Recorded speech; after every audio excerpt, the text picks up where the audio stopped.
Hello guys, स्वागत है आपका अपने क्लास प्रीता पहचान क्लासेस में।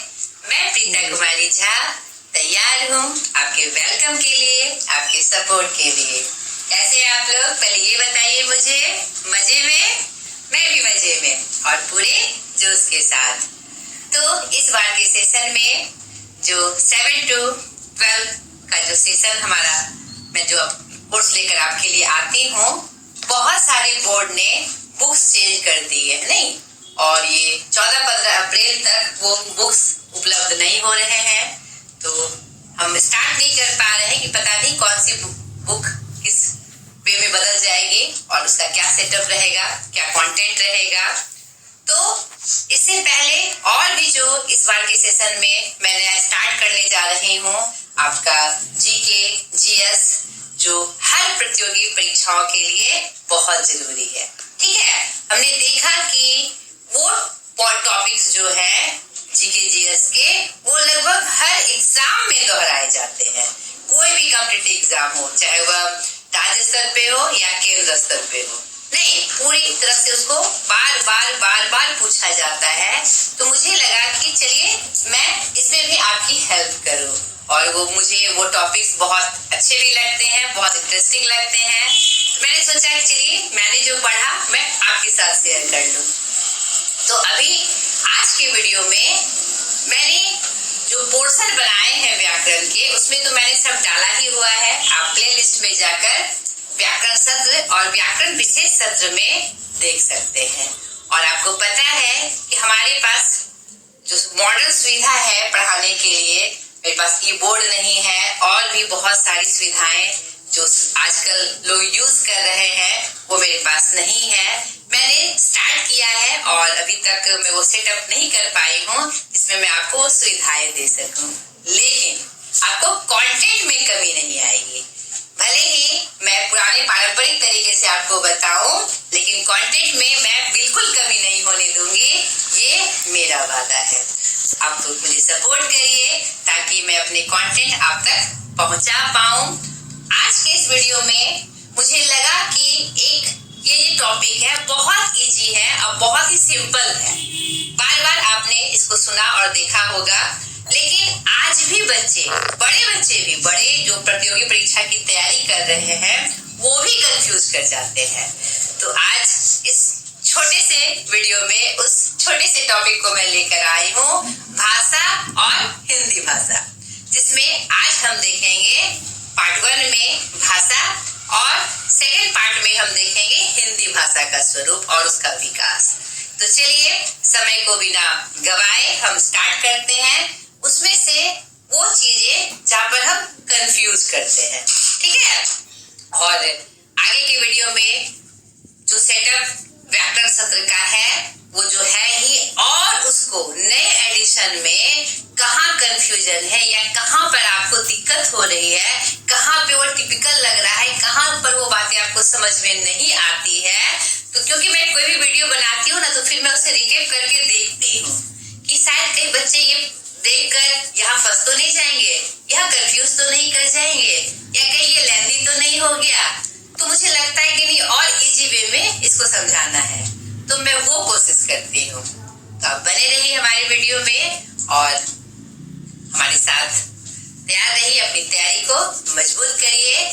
चाहे जो भी टॉपिक्स हमने आपको नए सेशन में प्रोवाइड किए हैं कि ये मैं करने वाली हूँ, तो वो आपको निश्चित रूप से मिलेंगे। तो चलिए आज का टॉपिक हम स्टार्ट करते हैं। देखिए, आज का ये जो टॉपिक है भाषा और हिंदी भाषा, तो वीडियो लंबा ना बन जाए इसलिए मैंने इसको 2 पार्ट में डिवाइड कर दिया है। तो आज पार्ट 1 में हम भाषा से जुड़ी सारी बातों को देखेंगे और पार्ट 2 में फिर हिंदी भाषा और जो उसका विकास है और उसने कैसे तरक्की की, हम वो देखेंगे। तो आज के इस पार्ट 1 में हम किसकी चर्चा करेंगे? भाषा का अर्थ, भाषा की परिभाषा, भाषा के प्रकार और भाषा से जुड़े विभिन्न शब्द।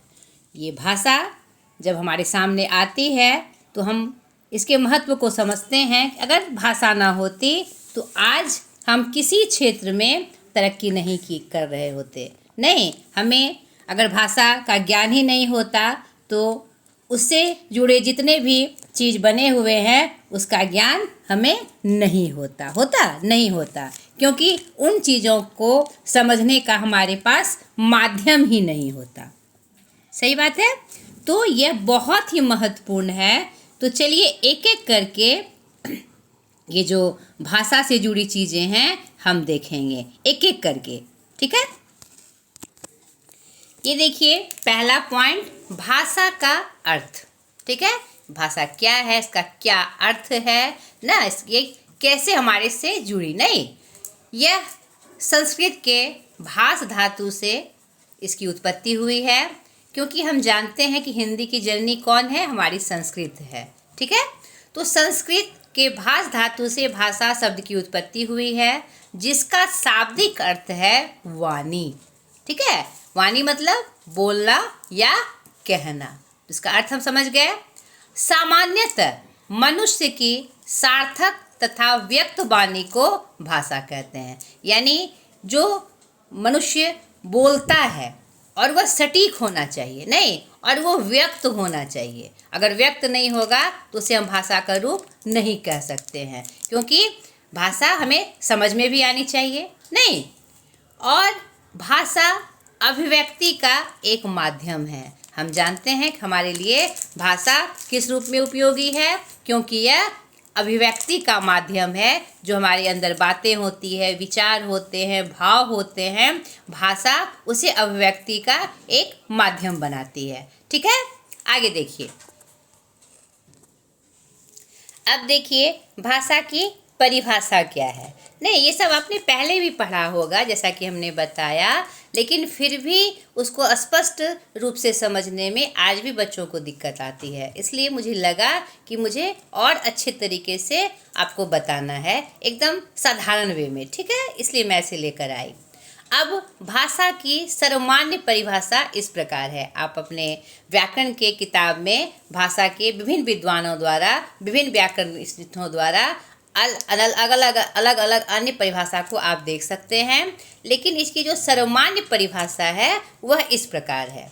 भाषा वह माध्यम है, यानी भाषा का स्वरूप क्या है, यह क्या करती है, उसको आपको समझना है। नहीं, ये आपको सिर्फ रटना नहीं है, उसके तथ्य को आपको समझना है, ठीक है, कि भाषा वह माध्यम है जिसके द्वारा मनुष्य परस्पर अपनी बातों को, परस्पर यानी मैं सामने वाले को और सामने वाला मुझे, यानी एक दूसरे को, ठीक है, अपनी बातों, भावों एवं विचारों को बोलकर या लिखकर अभिव्यक्त करता है। यहाँ पर आप समझ ही गए होंगे कि हम जो अपनी बातें बोलते हैं, अपने जो विचार हैं, अपने जो भाव हैं, या कुछ भी बातें या तो हम बोलकर सामने वाले तक पहुंचाते हैं, या सामने वाला भी पहुंचाता है, या तो लिख कर, नहीं, या दूसरों के विचारों को सुनकर या पढ़कर समझते हैं। इस तरह हम भाषा के मुख्यतः दो रूपों को देखते हैं। ध्यान से समझिए कि दो मुख्य रूप है, नहीं, ठीक है, एक मौखिक और एक लिखित। साधारण तौर पे भाषा को हम इन दो रास्तों से व्यक्त कर सकते हैं, नहीं, बोलकर या लिखकर। लेकिन एक तीसरा माध्यम भी है जिसके द्वारा हम अपनी बातों को एक दूसरे तक पहुंचा सकते हैं, वह है सांकेतिक भाषा, यानी संकेत के माध्यम से, इशारों के माध्यम से, चिन्हों के माध्यम से। नहीं, हमें कुछ बात कहनी रहती है, भीड़ भाड़ है, या फिर हम सामने से नहीं बता पा रहे हैं, तो हम कुछ संकेत देते हैं, कुछ बजाकर, कुछ चिन्हों के द्वारा, कुछ इशारों के द्वारा, कुछ ऐसी चीज़ें हैं, ऐसे कुछ पॉइंट्स होते हैं, ऐसे कुछ तथ्य होते हैं जिसको हम अगर यूज़ करते हैं तो सामने वाला समझ जाता है कि वह यह इशारा कर रहा है। यानी अपनी बातों को कभी कभी परिस्थिति के अनुसार हम संकेत से और इशारों से भी बताते हैं, नहीं, तो इसीलिए भाषा की परिभाषा में ये तीसरा रूप भी हमारे सामने आया, सांकेतिक भाषा के रूप में। तो इस प्रकार भाषा के प्रकार में तीन रूप हम सर्वमान्य रूप से देखते हैं, एक मौखिक, एक लिखित और एक सांकेतिक। तो हमारे भाषा के कितने प्रकार हो गए? 3 प्रकार हो गए। ये देखिए, हम आगे देखते हैं। अब देखिए, भाषा के प्रकार को अलग अलग हम अच्छे से देखें, एकदम सेपरेटली नहीं, अलग अलग करके देखें, ताकि हमको ये समझ में आए कि मौखिक भाषा का उदाहरण क्या होगा, लिखित भाषा का उदाहरण क्या होगा, सांकेतिक भाषा किस रूप में हम प्रयोग करते हैं। तो अलग अलग को हम इसको देखते हैं उदाहरण के साथ, ठीक है। तो भाषा के प्रकार कितने प्रकार हुए? 3 प्रकार, यानी भाषा के मुख्यतः 3 भेद हुए।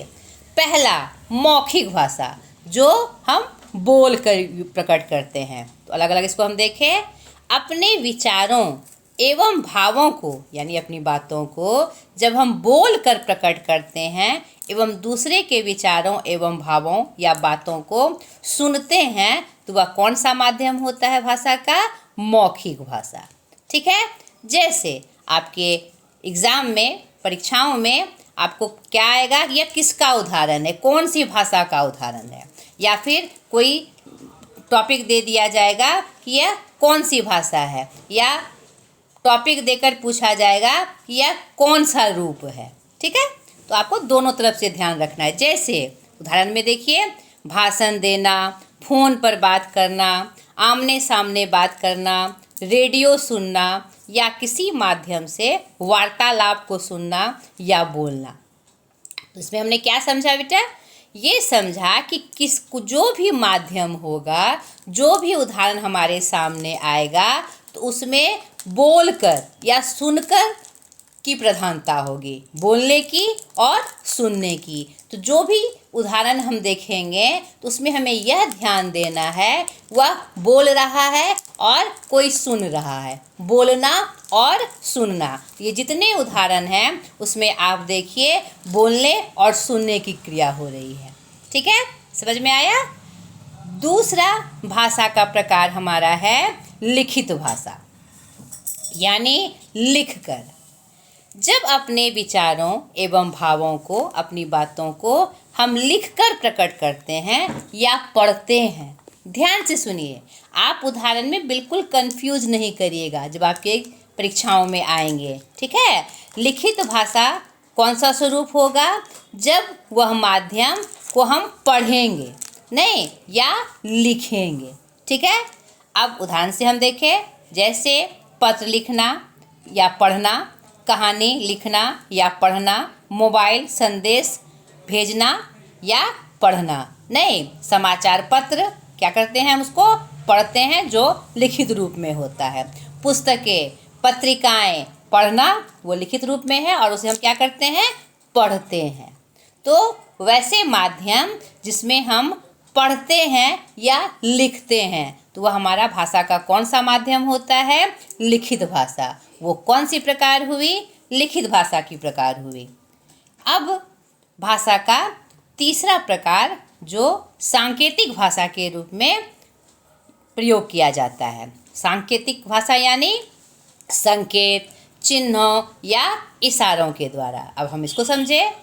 हम अपने संकेत द्वारा या संकेत चिन्हों द्वारा या चेहरे के हाव भाव द्वारा, नहीं, अपने चेहरे के हाव भाव बनाकर हम गुस्सा, हंसी, आश्चर्य, खुशी मतलब दिखाते हैं ना सामने वाले को, कभी मुंह बनाकर, नहीं कभी चिढ़ाकर हम मुंह बनाते हैं, तो ये चेहरे के हाव भाव हुए।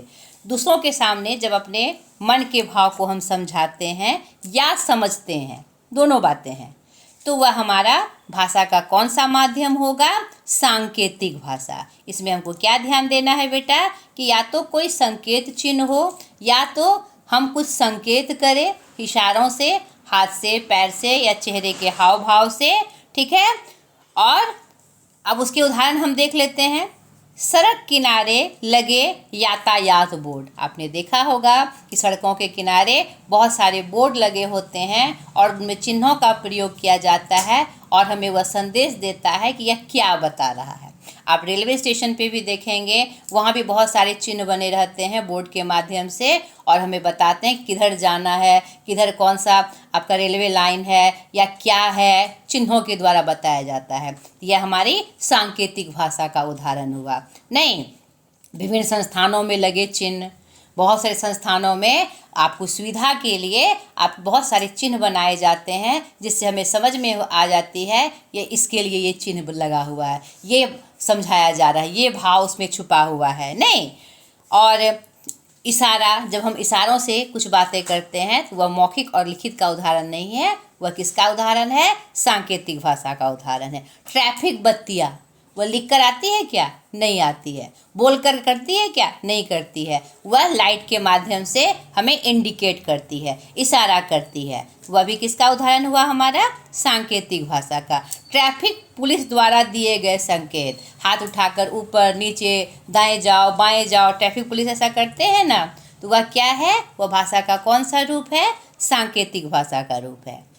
और इस साथ ही साथ पशु पक्षी या विभिन्न प्रकार की आवाज़ें जो प्रमाणिक है, यानी कि ऐसा बोलने से समझ में आ जाएगा कि ये किसकी बोली है। जैसे कू कू, ये किसकी बोली है? आप समझिए, कोयल की बोली। मैं किसकी बोली है? बकरी की बोली है। बू बू बू, हम जानते हैं ये किसकी बोली है? कुत्ते की बोली है। रात में सन्नाटे की बोली।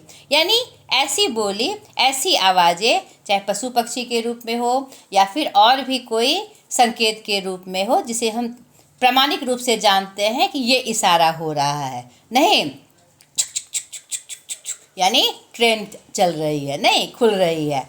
तो पहचानी चीज़ों को अगर हम संकेत के माध्यम से बताते हैं तो वह भी किस भाषा का उदाहरण है? सांकेतिक भाषा का। आशा करता है ये आप अच्छे से समझ गए होंगे, बिल्कुल नहीं भूलेंगे इसको।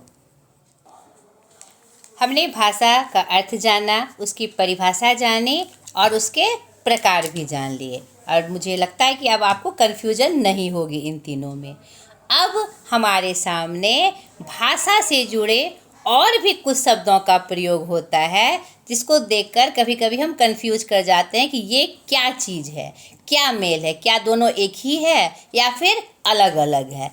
तो इन भाषा से जुड़े विभिन्न शब्दों को हम देखेंगे और स्पष्ट रूप से समझेंगे कि यह क्या चीज़ है। चलिए देखते हैं।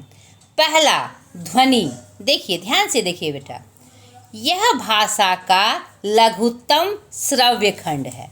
यानी यह श्रव्य मतलब सुनने वाला, जो सुनाई पड़े। ये भाषा का सबसे छोटा लघुत्तम है, लेकिन ये कौन से खंड में आ गया? सुनने वाले खंड में, श्रव्य खंड है। यह उच्चार्थ हो यह आवश्यक नहीं है, यानी वह ध्वनि उच्चारण के योग्य हो, उसे हम उच्चारण कर सकें, ऐसा जरूरी नहीं है। कोई कोई ध्वनि सिर्फ सुनाई देती है, उच्चार्थ नहीं होती, उसका उच्चारण हम नहीं कर सकते हैं, ठीक है। और लेकिन ध्वनि भाषा की आत्मा है। क्यों आत्मा है भाई? क्योंकि यह भाषा की सबसे छोटी इकाई है, जिसके बिना इसका काम नहीं चल सकता। जो विचारों को, यानी जो बातें हम दूसरे तक पहुंचाना चाहते हैं या दूसरे की बातों को हम समझना चाहते हैं, तो यह ध्वनि क्या करती है? तरंगों के रूप में, एक तरंग, वेज के रूप में उसे ठोस आकार प्रदान कर देती है। किसमें? शब्दों में घुलकर, वाक्यों में घुलकर। तो ध्वनि को इसीलिए भाषा की क्या कहा गया है? आत्मा कहा गया है। आपको प्रश्न पूछे जाएं कि भाषा की आत्मा कौन है, तो ध्वनि। और सबसे छोटी इकाई भी कौन है भाषा की? तो कौन होगी? ध्वनि होगी। अब आप समझ गए होंगे। यानी अगर ध्वनि नहीं होगी तो हम जो बातों को बोलेंगे अपने आकार देखकर, शब्द में, वाक्य में, तो वह सटीक रूप से सामने वाला तक नहीं पहुंचेगा, ठीक है, परस्पर एक दूसरे तक नहीं पहुंचेगा। समझ गए ध्वनि को? दूसरा है अक्षर। अब इसको समझिए कि ये कैसे उससे अलग है या क्या इसका महत्व है। यह भाषा का लघुत्तम उच्चार्थ खंड है, इसमें कंफ्यूज नहीं करना है। ये पहला ध्वनि क्या थी? यह श्रव्य खंड था। नहीं, ये उच्चार्थ हो ऐसा जरूरी नहीं है, लेकिन अक्षर जो है, जितने भी अक्षर होंगे उसका उच्चारण होगा। यह भाषा का लघुत्तम उच्चार्थ खंड है। और ध्वनि में सब ध्वनि उच्चार्थ के योग्य हो, सब ध्वनि का उच्चारण हो, यह आवश्यक नहीं है, लेकिन अक्षर में यह आवश्यक है, ठीक है। सभी स्वर, स्वर यानी अ से लेकर औ तक, सभी स्वरयुक्त व्यंजन यानी क से लेकर ज्ञ तक, ठीक है, जो हमने बचपन से पढ़ा है। पारिभाषिक रूप में यानी ये जो जितने भी स्वर हैं, जितने भी व्यंजन हैं, वह हमारे क्या हैं? अक्षर हैं। और सभी का हम उच्चारण करते हैं ना। ओ, आ, ई सब उच्चारण के योग्य है ना, इसीलिए उच्चार्थ का यह लघुत्तम खंड है भाषा का।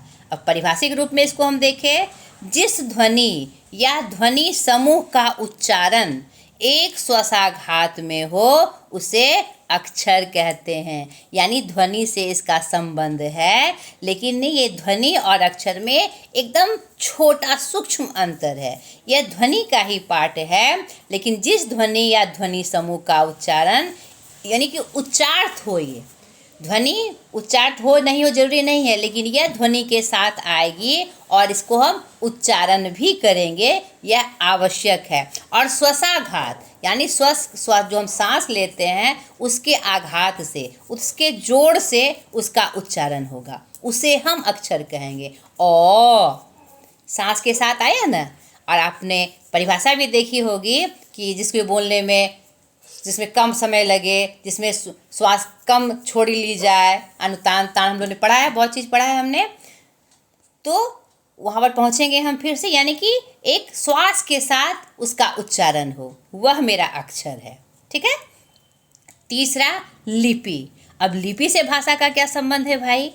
प्रत्येक भाषा चिन्हों के रूप में लिखी जाती है। जितनी भी भाषा है वह बिना लिपि के नहीं हो पाएगी, क्योंकि लिपि से ही हम पहचानते हैं कि यह इस वर्ग की भाषा है, यह इस भाषा यह भाषा है।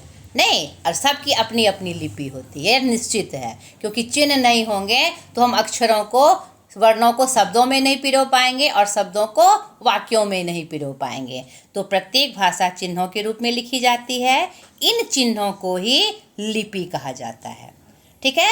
यानी अतः किसी भाषा को लिखने का ढंग लिपि कहलाता है, यानी स्टाइल। हम जो भाषा लिखते हैं, जैसे हिंदी भाषा, उर्दू भाषा, अंग्रेजी भाषा और भी जो जितनी विदेशी भाषा है जो हम उसको लिखते हैं, तो किस तरह से उसको लिख रहे हैं, किस स्टाइल में उसको लिख रहे हैं, वही भाषा की क्या है? लिपि कहलाती है।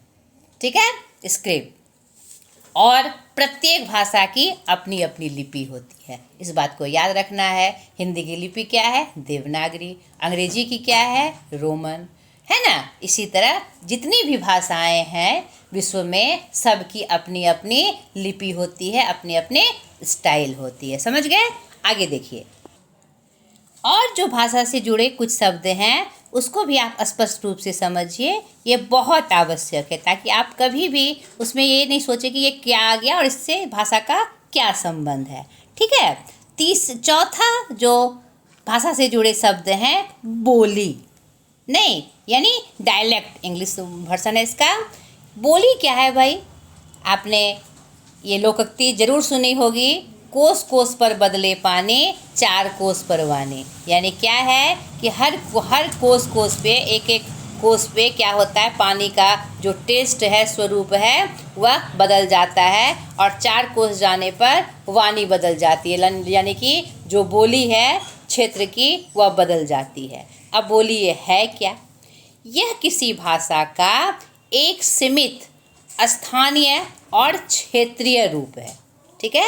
यानी ये सीमित जगहों पे बोली जाती है, एक स्थान विशेष में बोली जाती है, एक क्षेत्र विशेष में बोली जाती है। ठीक है। जिसे लोगों का एक विशिष्ट समूह बोलता है, यानी एक क्षेत्र विशेष के लोग ही विशेष रूप से उसको बोल सकते हैं। और आप जानते हैं हमारा भारत क्या है? विविधता का देश है। यहाँ पर जितने राज्य हैं और राज्य में जितने भी ज़िले हैं, जितने भी गांव हैं, सबकी भाषाएं अलग अलग है। नहीं तो बोली क्या हुई? उन अलग अलग स्थानीय क्षेत्रों में, जगहों पर जो बोली बोली जाती है वह बोली हुई, यानी एक सीमित में, एक स्थानीय बोली के रूप में, स्थानीय भाषा के रूप में जिसका प्रयोग हो। ठीक है। इसकी कोई अपनी निश्चित लिपि या व्याकरण नहीं होता है। यह बोली कोई भी इसमें चिन्हों का प्रयोग, स्टाइल का प्रयोग नहीं होता है, और ना ही इसका कोई विशेष व्याकरण होता है। ये कैसे बोला जाता है भाई? यह मुख्य रूप से मौखिक रूप में सुन सुनकर प्रयोग होती है।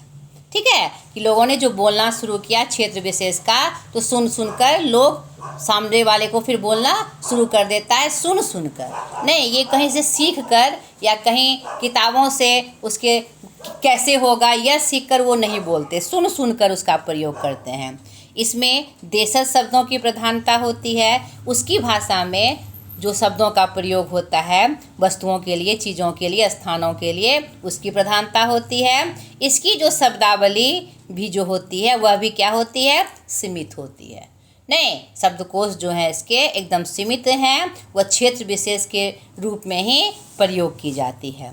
और हिंदी भाषा में कुल 18 बोलियां बोली जाती है, लेकिन नए मतलब वर्षन में नेपाली भाषा को भी बोली में शामिल किया गया है। तो 19 भाषाएं अब पूरी रूप से हो जाती है, लेकिन पारंपरिक रूप से 18 बोलियों का प्रचलन हमारी हिंदी भाषा में किया जाता है। ठीक है, 5वां शब्द है मातृभाषा।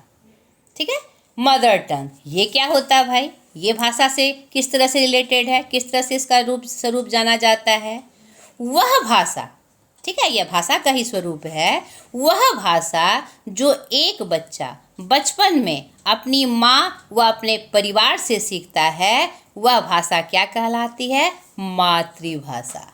नहीं, चाहे जिस क्षेत्र के बच्चे हो और घर में जो उसकी बोलचाल की भाषा है, जैसे अगर हम बिहार के हैं तो बिहार में भी बहुत तरह की भाषा बोली जाती है, भोजपुरी, मगही, मैथिली, अंगिका, सुरजापुरी और भी क्षेत्र विशेष के अलग अलग भाषाओं भी हम बिहार में प्रयोग करते हैं। तो वह क्या हो गई, हमारी मातृभाषा। नहीं, अब कोई हिंदी क्षेत्र से है, वहाँ जो हिंदी ही बोली जाती है तो उसकी मातृभाषा क्या हो जाएगी, हिंदी हो जाएगी। तो यहाँ पर क्या कन्फ्यूजन आती है, हिंदी मातृभाषा हुई कि गुजराती मातृभाषा हुई कि बिहारी मातृभाषा हुई, ये हम कैसे जानेंगे। तो जिस क्षेत्र का जो बच्चा या आदमी रहता है और अपने शुरुआती दौर में बचपन में जो बच्चा सीखता है वह उसकी मातृभाषा होगी। कोई विशेष भाषा मातृभाषा नहीं हो सकती है। क्षेत्र विशेष के अनुसार जो बचपन में वो परिवार में सीखता है, चाहे वह कोई भाषा हो। अगर अंग्रेजी जहाँ कोई क्षेत्र है वहाँ सिर्फ अंग्रेजी ही लोग बोलते हैं, बचपन से उसके घर में अंग्रेजी का ही प्रयोग हो रहा है, तो उसका मदर टंग क्या हो जाएगा, अंग्रेजी भी हो सकता है। कहीं लोग विदेश में बस गए, वो भारत के ही हैं, बिहार के ही हैं, लेकिन वहाँ जाकर उसने रूसी भाषा सीखी, तो वह बच्चा, उस बच्चे से पूछा जाए तुम्हारी मातृभाषा क्या है, तो वह हिंदी या बिहारी नहीं बताएगा, क्योंकि बचपन से उसने रसियन लैंग्वेज सीखा, तो वह उसकी क्या हो जाएगी, मातृभाषा रसियन हो जाएगी, क्योंकि बचपन में सबसे पहले उसने माँ से उसी भाषा को सीखा। क्लियर हो गया बेटा। छठा जो शब्द है राष्ट्रभाषा। अब ये क्या है भाई, ये हम जाने। संपूर्ण राष्ट्र में जो अपना अपना राष्ट्र है, जैसे भारत हमारा एक राष्ट्र है, संपूर्ण राष्ट्र में बोली और समझी जाने वाली भाषा जो पूरे देश के लोगों के लिए संपर्क भाषा के रूप में प्रयोग की जाए। अब यहाँ जितने राज्य हैं, जितने ज़िले हैं, सबकी अलग अलग भाषाएं हैं। ज़रूरी नहीं है कि सबकी भाषा को हम एक दूसरे को भाषा को हम समझ सके।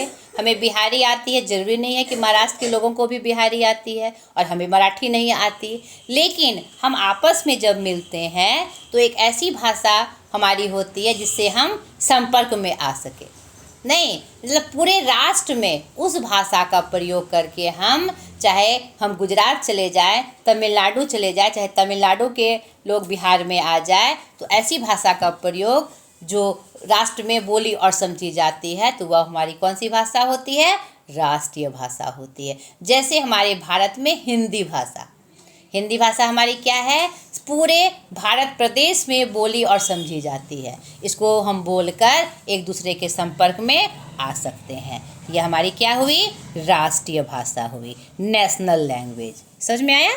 आगे देखिए। अब देखिए और भी भाषा से जुड़े कुछ शब्द हैं जो हमारे सामने आते हैं और उसको देखकर हम कभी कभी नहीं समझ पाते हैं, तो वो भी आप स्पष्ट रूप से समझिए। 7वां शब्द है राजभाषा, ऑफिशियल लैंग्वेज। ये क्या है भाई, ये भाषा का कौन सा रूप है, किसी देश या राज्य की वह आधिकारिक भाषा होती है, यानी यह भाषा वह आधिकारिक भाषा होती है जिसका प्रयोग सरकारी कामकाज, यानी उस देश में, उस राज्य में सरकारी कामकाज के लिए, प्रशासनिक कार्यों के लिए, कानूनी निर्माण के लिए, कार्यालयों के लिए, विभागों के लिए जिस भाषा का प्रयोग किया जाता है काम की सुविधा के लिए, काम को बढ़ाने के लिए, वह भाषा हमारी क्या होती है? राजभाषा होती है। ठीक है, यानी किसी देश या राज्य की वह आधिकारिक भाषा होती है जिसका प्रयोग सरकारी कामकाज, प्रशासनिक कार्यों, कानून निर्माण और कार्यालयों में किया जाता है। यह जनता और सरकार के बीच संचार का माध्यम होती है। ठीक है, यानी यह एकदम आधिकारिक भाषा है हमारे, उस भाषा का प्रयोग करके हम जनता और सरकार के बीच क्या कहते हैं, अपना कंसल्ट बना सकते हैं। नहीं, भारतीय संविधान के अनुच्छेद 343(1) के अनुसार 14 सितंबर 1949 को हिंदी को भारत संघ की, यानी भारत देश की राजभाषा के रूप में मान्यता दी गई। ठीक है, ये बात भी आपको याद रखनी है कि ये राजभाषा के रूप में अभी कौन हमारे यहाँ सुशोभित है?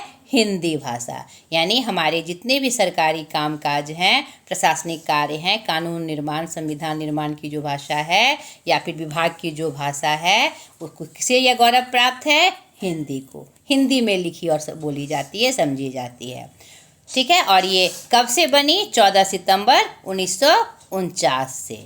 ठीक है, और तब से ही आज तक 14 सितंबर को हिंदी दिवस के रूप में मनाया जाता है। एक और प्रश्न आपने जाना। अब एक और भाषा का प्रयोग हम करते हैं भाषा के रूप में, मानक भाषा। अब ये मानक भाषा क्या है भाई? Standard language. ये क्या होती है भाई?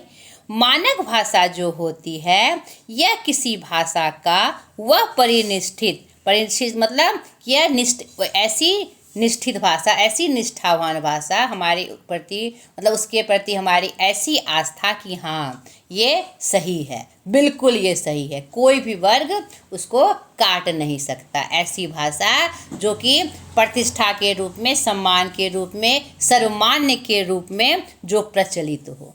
समझ में आया? और व्याकरण सम्मत हो। व्याकरण सम्मत यह प्रूव्ड होता है हमारे लिए कि वह, उसका जो आधार है बिल्कुल शुद्ध है, क्योंकि व्याकरण हमें शुद्ध भाषा बोलना, पढ़ना और लिखना सिखाता है। यानी व्याकरणिक दृष्टि से वह मार्केबल हो कि हाँ यह मानक भाषा है, यह मानक भाषा के रूप में, इस भाषा को हम मानक भाषा के रूप में प्रयोग कर सकते हैं, उसका ये गौरव होता है। और क्या होता है? और शिष्ट रूप हो, यानी उसका जो स्वरूप हो, ऐसी भाषा जो कि हर चीज़ के लिए प्रयोग की जा सके और उसमें वो शिष्टता हो, अनुशासन हो। ठीक है, हर तरह से, जिसे शिक्षा, प्रशासन, साहित्य और मीडिया में सर्वमान्य मान्यता प्राप्त होती है, क्योंकि यह सब किसी भी सरकार की प्रमुख कड़ी होती है। तो वैसी ही भाषा को मानक भाषा के रूप में मतलब प्रतिष्ठा दी जाती है, स्थान दिया जाता है, जो हर तरह से निष्ठावान हो, व्याकरण सम्मत हो और अनुशासित हो। समझ गए? और जो क्षेत्रीय बोलियों के प्रभाव से मुक्त होती है। ये बात विशेष रूप से आपको याद रखनी है कि क्षेत्रीय बोली का उसमें कोई प्रभाव नहीं होता। वह बहुत ही शिष्ट, बहुत ही सिस्टमेटिक भाषा होती है, बहुत एकदम प्रभावशाली भाषा होती है। ठीक है, और पूरे समुदाय में संवाद का माध्यम बनती है। नहीं, जितना पूरे समुदाय मतलब पूरे देश के लोगों के लिए क्या बनती है? संवाद का माध्यम बनती है। तो हमारे देश में इंग्लिश और हिंदी को मानक भाषा के रूप में प्रयोग किया जाता है। ठीक है, अब इसकी विशेषता क्या है? अगर कोई पूछ दे मानक भाषा की क्या विशेषता है भाई, तो यह व्याकरणिक शुद्धता इसमें होती है, सर्वमान्यता का गुण ये लिए रहती है, इसमें स्थिरता होती है, इसमें कोई चेंजिंग नहीं आती है परिस्थिति के अनुसार, ये संप्रेषण का माध्यम बनती है, या अपने अपने बातों विचारों को एक दूसरे तक पहुंचाने का माध्यम बनती है। इसका व्यापक उपयोग पुस्तकों, समाचार पत्रों और भी क्षेत्रों में व्यापक रूप से किया जाता है।